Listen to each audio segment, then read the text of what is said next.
Umarangkada na ang unang araw ng libreng sakay sa Maynila. 3,000 piso kada araw ang ibabayad sa mga bumiyahing tsuper.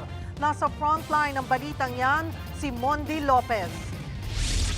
Hawak mo ang beat, dahil libre ang sakay, dito ang jeepney, yes! Nadali mo ko.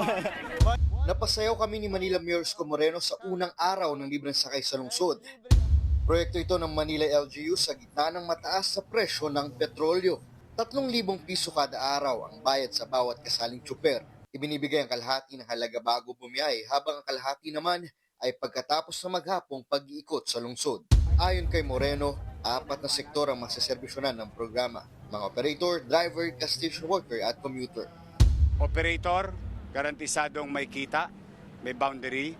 Driver, from regular 200, 300 pesos na net niya, at least ngayon, humigit kumulang 1,000 piso garantiya.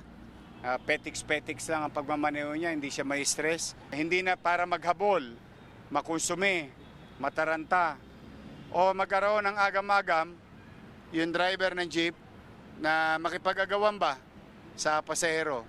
Pag nakita mo, relax na kanina, umaga, nakita mo yung pila, ang ganda. Walang nagnyanyangan o harabas.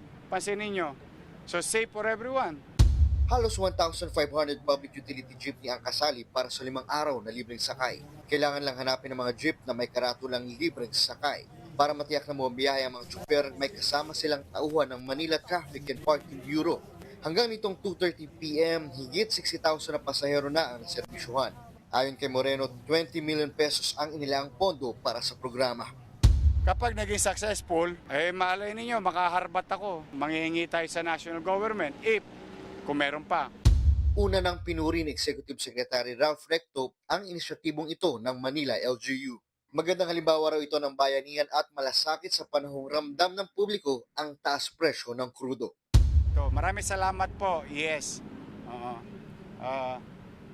Baka naman.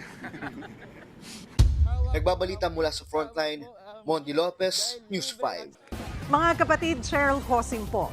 Maging maalam at may pakialam sa mga napapanahong issue at headlines. Mag-follow at mag-subscribe na sa social media pages ng News 5.